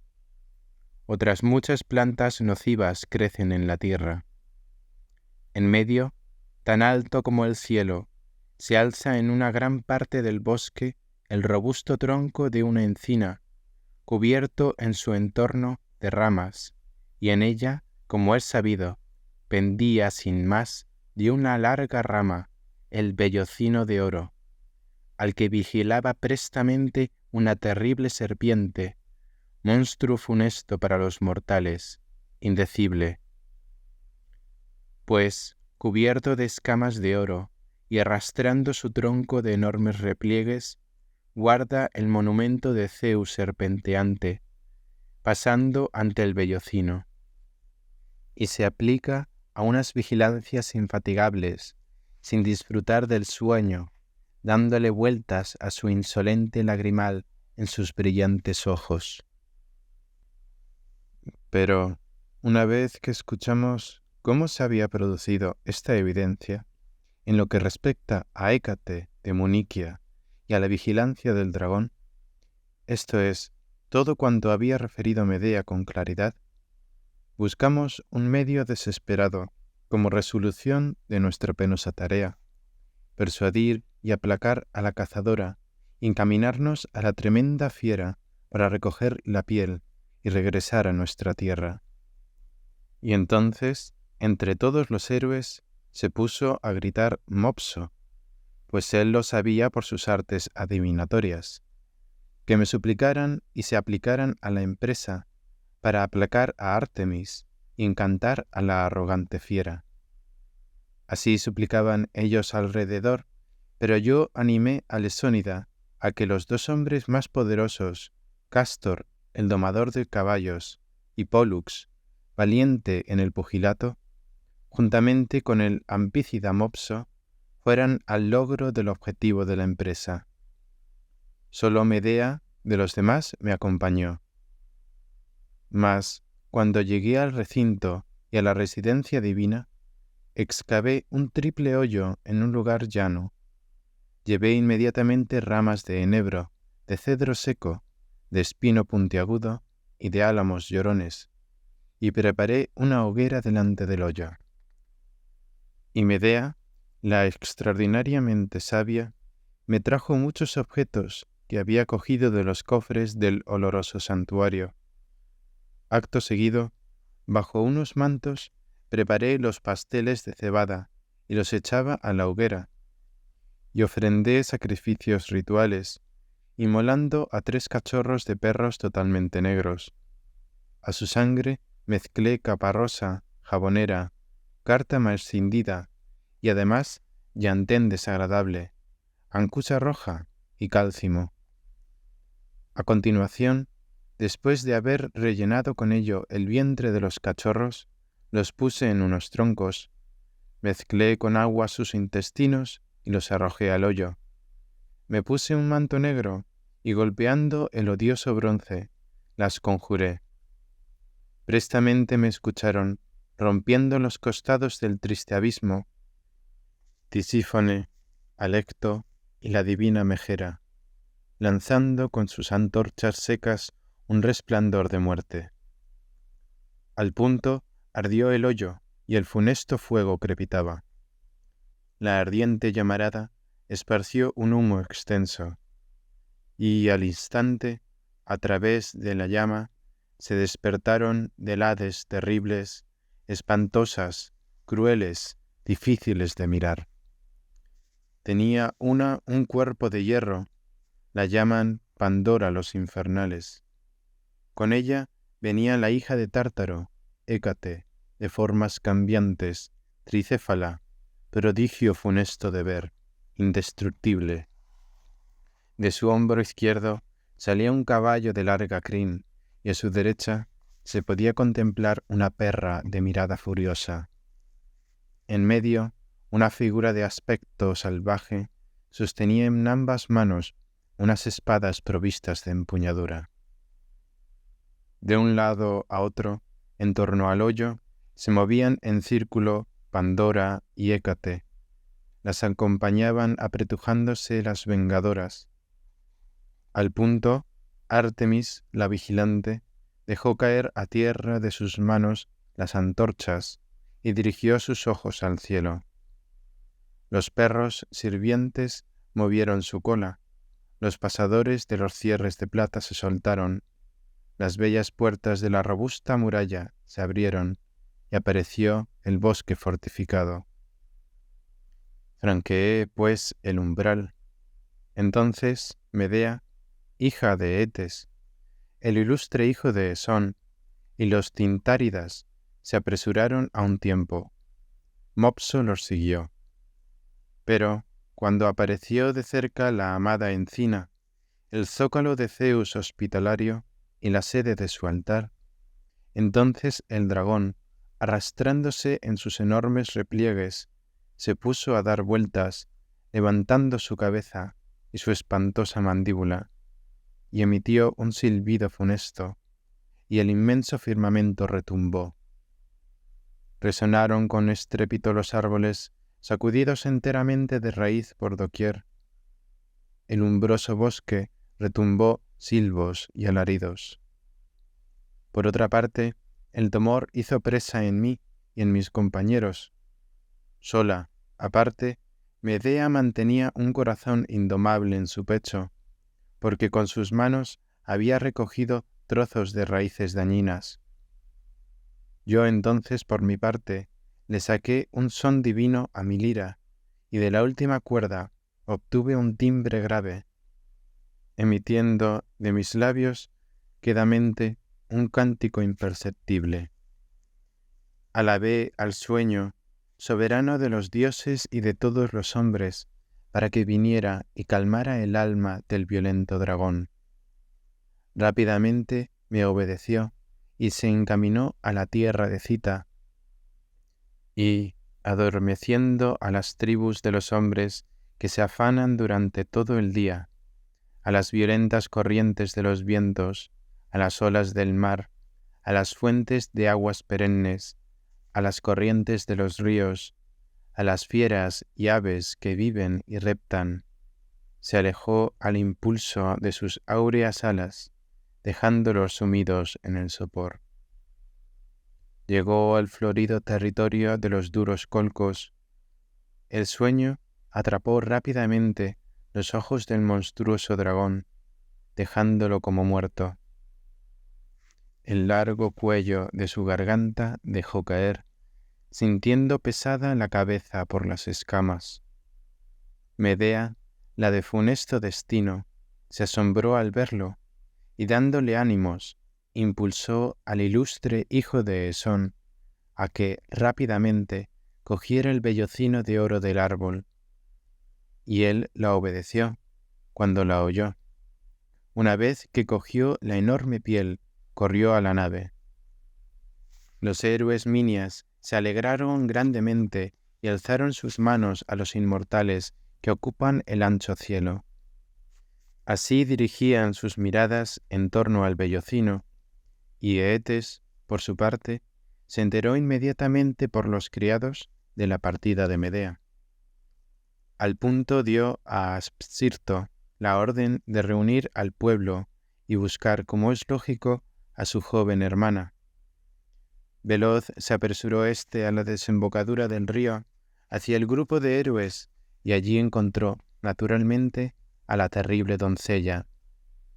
La noche de estrellada túnica y había recorrido entonces la mitad de su trayecto, cuando se consumó el odioso engaño y el sombrío destino del famosísimo Absirto por la pasión de Medea. Pues le dieron muerte, como es sabido, y echaron a la desembocadura del agitado río. Su cuerpo se dejó arrastrar al impulso de impetuosa corriente de aire, y zaranceado por los remolinos en las olas del mar estéril, arribó a las islas que llaman Apsírtides. Pero en modo alguno pasaron desapercibidos a Zeus, que todo lo ve, ni tampoco a las leyes divinas.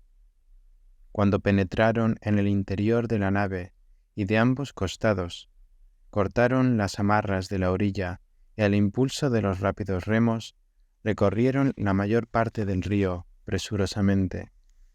No nos dirigimos directamente al Ponto, rico en peces, a través de la ancha desembocadura del Fasis, sino que por error fuimos empujados muy atrás, remontando la corriente continuamente. Atrás les quedaban a los atolondrados Minias las ciudades de los Colcos, y una sombría oscuridad los envolvió. Deprisa corríamos sobre la corriente, con insensatez, por medio de una llanura, en torno a la cual habitan seres mortales, los gimnos, los buónomos y los rústicos arcíes, la tribu de los cérteras y de los arrogantes sindos, que se hallan en medio de los valles de los carandeos, junto a la cumbre del Cáucaso, a través del estrecho de Eritia. Pero cuando apareció por oriente la aurora, que alegra a los mortales, arribamos a una isla cubierta de hierba. Allí separan sus aguas, en cursos no navegables, el ancho Fasis y el Serange, de silenciosas aguas, al que el Meótide, desbordándolo sobre la tierra, lo envía al mar con estruendo, a través de la maleza pantanosa. Navegamos entonces a remo durante una noche y un día, y en 2 jornadas de 3/4 de día llegamos al Bósforo, en medio de una laguna, en donde un titán, ladrón de bueyes, antaño, subido en un robusto toro, trazó el paso del estanque. Y por supuesto, penando durante todo el día con los remos, alcanzamos en primer lugar a los habitantes del Meótide, que visten delicadas túnicas, y después al pueblo de los gelones, a las tribus inmensas de los cabellos largos, a los saurómatas, a los getas, a los gimneos, a los cécrifos, a los aremaspos, de mirar torvo, en cuya tierra razas muy desdichadas de pueblos habitan en torno a la laguna Meótide. Pero una vez que los inmortales nos impusieron esa amarga aflicción, atravesamos la extremidad del abismo de las aguas. En los bajíos de la orilla, la agitación que producen las aguas vomita una muerte perniciosa. Resuena el inmenso bosque que se extiende desde los confines del septentrión hasta el océano. Metida en estas aguas, largo atravesó la embocadura.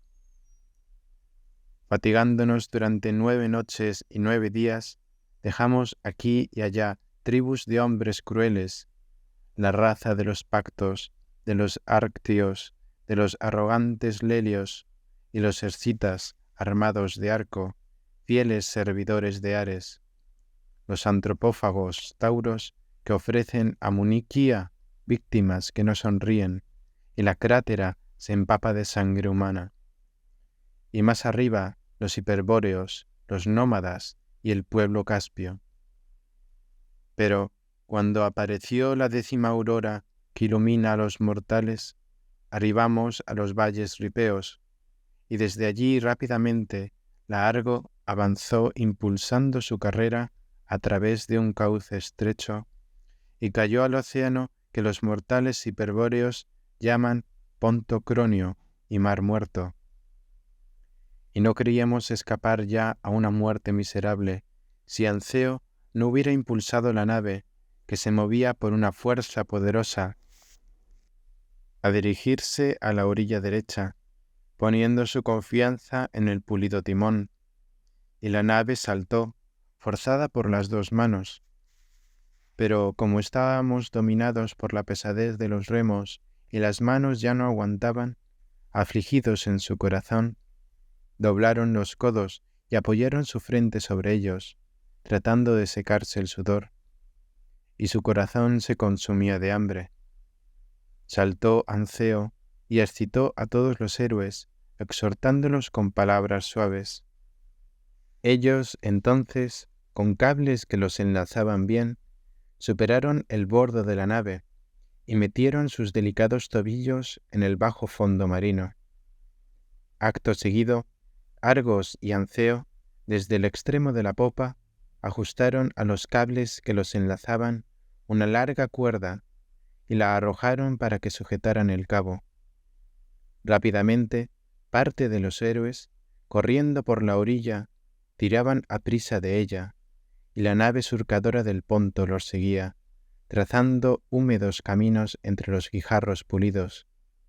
Pues a este mar no lo movía una sonora brisa, al impulso de corrientes de vientos mugidores, sino que yacía en silencio allí donde están las últimas aguas de la Osa Mayor y de Tetis. Pero cuando se presentó la sexta aurora que ilumina a los mortales, llegamos al pueblo próspero y rico de los macrobios, que viven muchos años, 12 millares de meses de 100 años, al margen de toda calamidad. Mas, tras haber completado el mes asignado por el destino, alcanzan, bajo el influjo de un dulce sueño, el término de la muerte.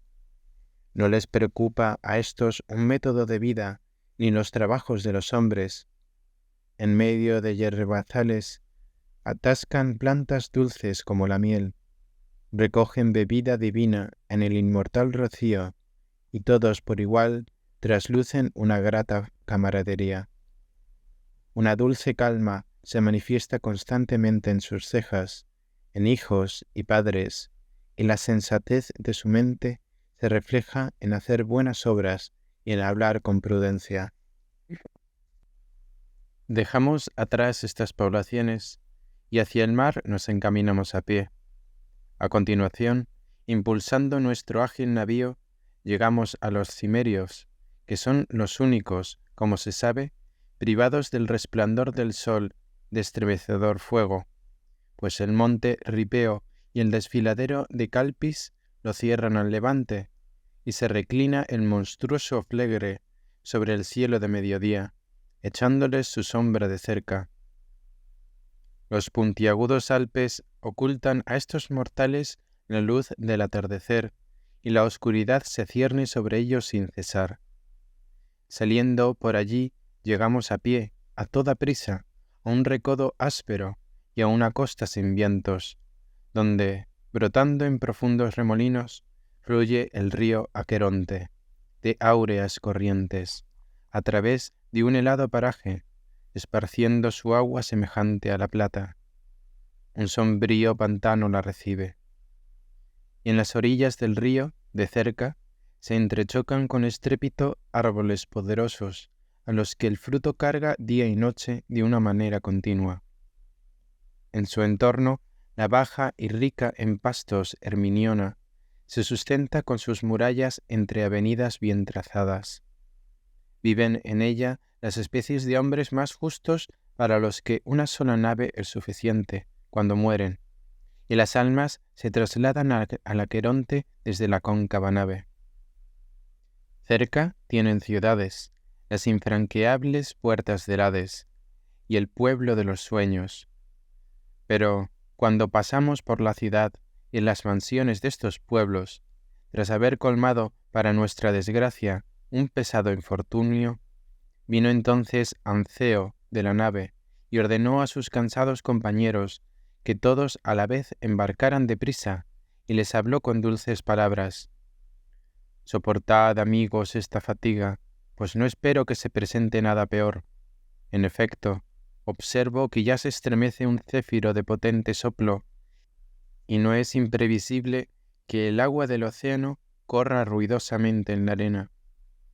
Levantad, pues, rápidamente el mástil de en su asiento, desliad las velas de sus cordajes, dejad caer los aparejos y atadlos bien, una vez que los hayáis echado a cada costado. Se esforzaron así en hacer cada una de estas operaciones, y de la cóncava nave, bramando, la encina de Tómaro, a la que antaño Palas había ajustado a las cuadernas de largo, gritó. Y así habló, a todas las mentes les llegó el asombro. ¡Ay de mí! Debí perecer destrozada por las rocas cianeas en el oleaje inhospitalario. Ahora ciertamente no divulgaría una ignominia debida a la imprudencia de los reyes, pues ahora la Erinis nos persigue sin cesar por la muerte de Absirto, que es de su misma sangre, y el infortunio se complace en el infortunio. En efecto, en estos momentos me las veré con un mal penoso e inútil, si me acerco a las naves de la venganza, porque si, una vez que hayáis doblado el golfo, entre los promontorios sagrados, llegáis al interior de la tierra y el mar infatigable, al punto me iré en derrota por el Atlántico, por el exterior. Habiendo hablado así, contuvo su voz, y en su interior a los minias, como era de esperar, se les encogió su ánimo completamente, por temor a que fueran a tener una muerte lamentable por culpa de los amores de Jasón. Y muchas cosas meditaban en su mente, o bien le daban muerte, y como pasto la arrojaban a los peces, a Medea de funesto lecho, y apartaban a la Erinis. Así habría ocurrido si el ilustre hijo de Esón no hubiera reflexionado con agudeza, y, con súplicas, hubiera contenido la irritación de cada uno. Pero, puesto que habían escuchado el verídico oráculo de la Argo, se habían sentado rápidamente junto a los escálamos y cogían los remos. Y Anceo gobernaba el timón diestramente, y pasó a lo largo de la isla de Yerne. Y por detrás se presentó violentamente una sombría tempestad, atronadora, que hinchó las velas. La nave corría deprisa por las ondulantes aguas, y nadie, de nuevo, esperaba respirar a salvo de la muerte, pues ya sobrevenía la 12ª aurora. Y ninguno hubiera sabido en dónde estábamos, si Linceo, en los confines de océano de plácido curso, no hubiera divisado, pues veía de lejos, una isla cubierta de pinos y el espacioso palacio de la soberana Deméter, al que coronaba una enorme nube.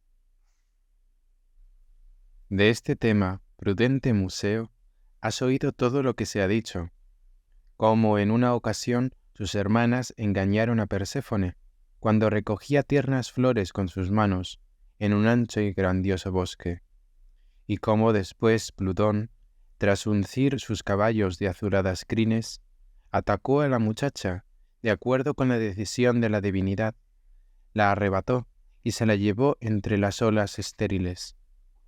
Entonces yo, naturalmente, le prohibí navegar junto a los rompientes de la isla y las brillantes mansiones donde ningún mortal había estado con su nave, pues no tiene un puerto a modo de refugio en las bamboleantes naves, sino que en todo el entorno hay altas y escarpadas rocas, donde crecen bellos y copiosos dones de la naturaleza. Y entonces Anceo, el piloto de la nave de azulada proa, obedeció, como era de esperar, y rápidamente se echó atrás de un salto, inclinando la barra a la izquierda. Indujo entonces a la embarcación a no seguir una trayectoria recta y cortó, además, su marcha a la derecha. Al tercer día llegamos a la mansión de Circe, a la tierra baldía de Linceo y a las viviendas cercadas por el mar. Arribamos, pues, a la costa y con el corazón afligido amarramos los cables a las rocas. Y a continuación Jasón envió a sus fieles compañeros a que salieran, tratando de saber si algún mortal habitaba en el inmenso territorio, y conocieran la ciudad y modo de vida de sus gentes. Y al ponerse en marcha, inmediatamente les salió de frente la doncella, hija del sol, de la misma raza que el magnánimo Eetes. Circe la llaman su madre Astérope, e Hiperión, el que ve de lejos. Rápidamente se acercó a la nave, y todos se asombraron, como era de esperar, al contemplarla, pues desde su cabeza sus cabellos flotaban semejantes a rayos de fuego.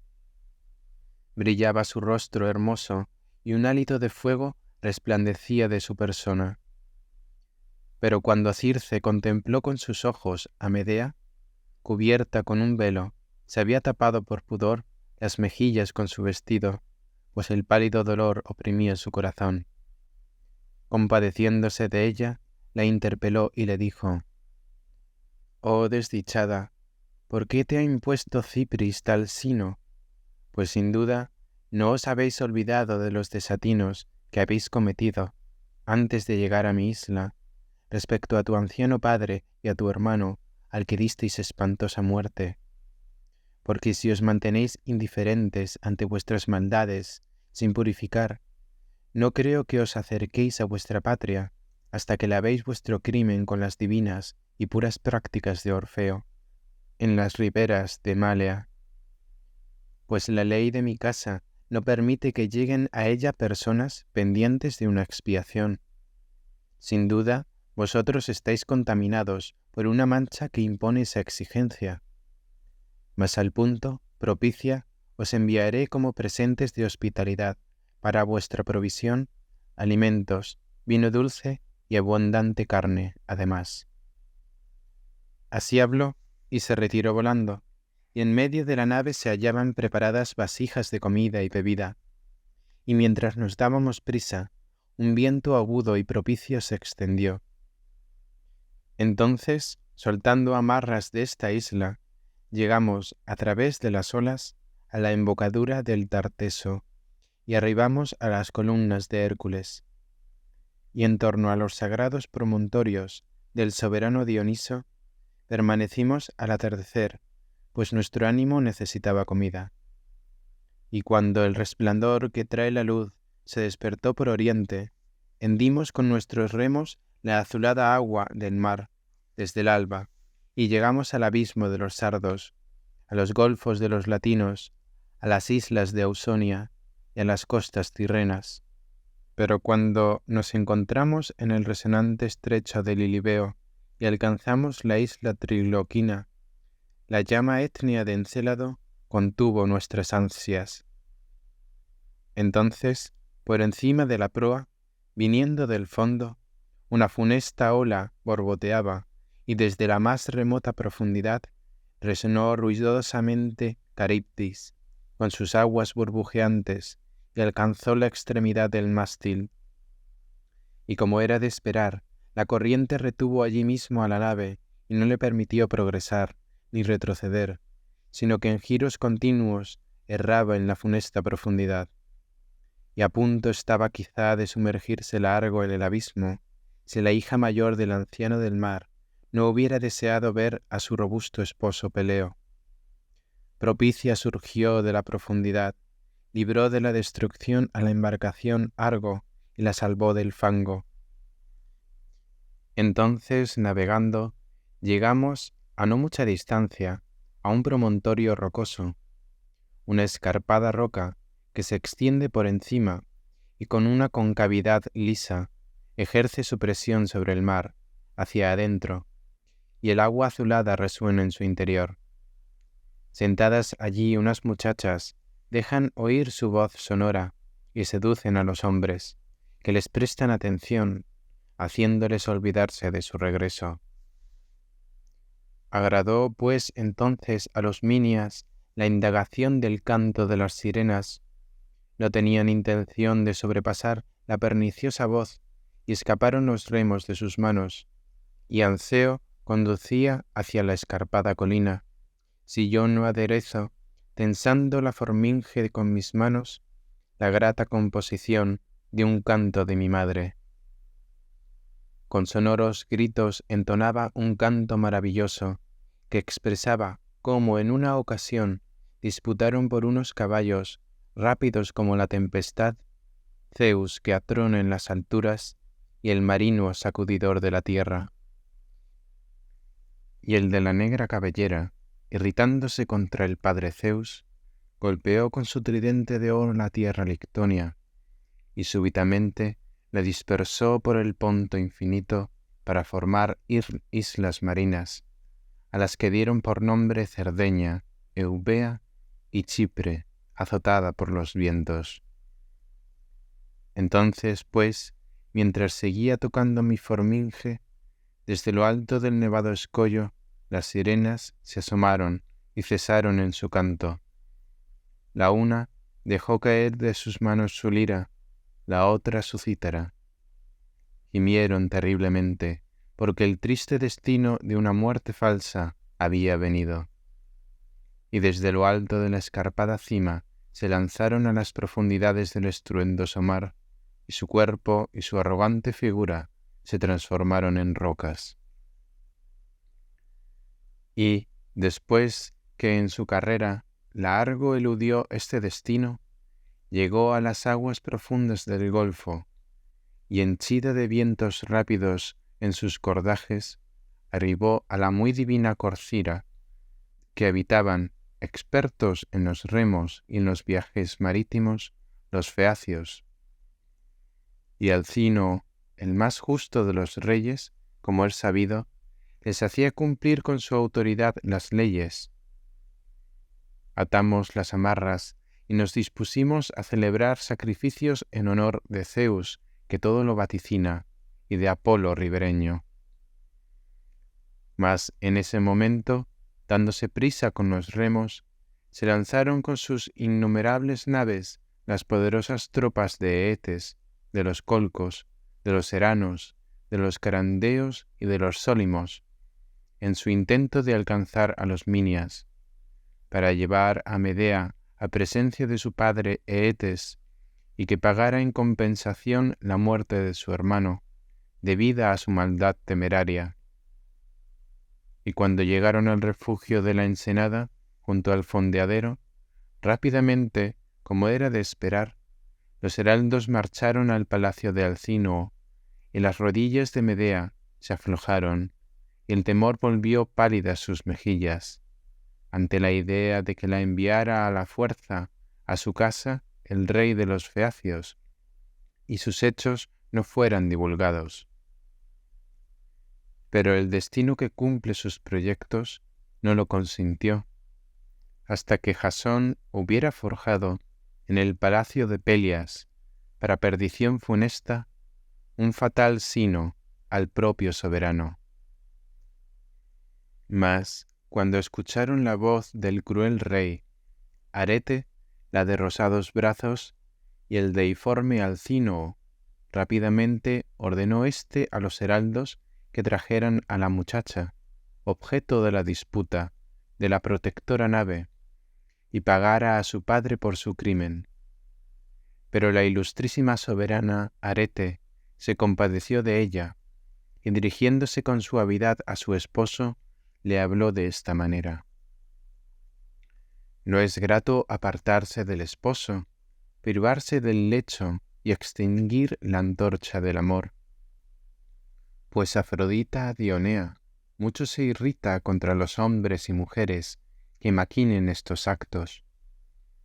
Pero si es una doncella y llega inmaculada, que se vaya a la casa de su padre y a las mansiones de los Colcos.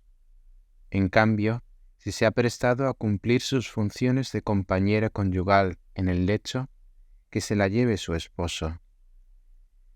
Así habló, y sus palabras llegaron al corazón de Alcínoo, y naturalmente todo ello iba a tener su final.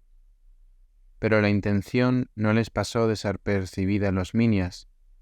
Rápidamente, pues, Hera, en apariencia de esclava, saltando sobre la nave, contó al punto y confirmó lo que tramaban los soberanos. Se preparó, pues, Medea un lecho nupcial en lo alto de la popa.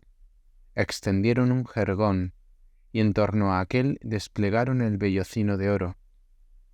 Y una vez que suspendieron pieles de buey y armaduras de sus lanzas, y así ocultaban la respetable obra nupcial, entonces En plena juventud, la flor de su virginidad perdió Medea, la de funesto matrimonio, con su boda de aciaga fama. Pero, cuando llegaron a presencia del irreprochable rey los colcos y los minias, y habló cada uno de ellos, el esónida obtuvo de Alcínoo a Medea como esposa para llevársela. Rápidamente soltaron las amarras de la nave, y entonces, al impulso de los remos, la parlera Argo corría a través de las rutas del golfo de Ambracia.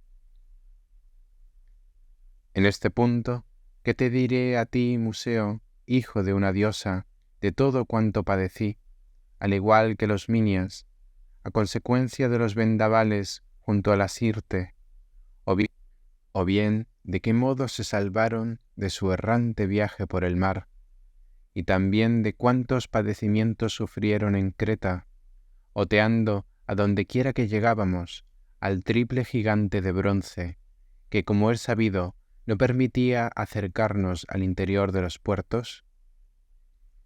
Y de este modo, encontrándonos agobiados por las resonantes aguas del mar y vivamente abrumados por las negras nubes, esperábamos que la rápida nave diera en los escollos negros. Pero el flechador Peán, desde la rocosa Delos, lanzó un dardo y descubrió una isla en medio de las espóradas, a la que en lo sucesivo todos los habitantes del entorno llaman Cranae. Pero no estaba permitido apartar enteramente a Lesónida del mar, pues llevaba sobre sí un objeto expiatorio, y el destino funesto saltó tras él, pues Hiperión guardaba cuidadosamente su rencor. Pero cuando, al impulso de los remos, llegamos al cabo Málea, teníamos que rechazar, por consejo de Circe, las imprecaciones de Etes y a la Erinis que impone su castigo. Entonces, pues, para los minias, hice sacrificios expiatorios como purificaciones, y supliqué al sostenedor y sacudidor de la tierra que les concediera, en su apresuramiento, el regreso y sus dulces padres. Entonces dirigieron con ímpetu su rumbo hacia Iolco, la bien construida. Por mi parte, me encaminé al Ténaro, azotado por los vientos, para hacer sacrificios a los ilustrísimos soberanos que poseen el control de las cimas infernales. Partiendo de allí, salí presuroso a la nevada Tracia, al territorio de los Libetrios, a mi tierra patria, y me introduje en la renombrada cueva, donde me engendró mi madre en el lecho del magnánimo Eagro. Fin de las Argonáuticas órficas. Traducción de Miguel Periago Lorente. Grabación sin ánimo de lucro.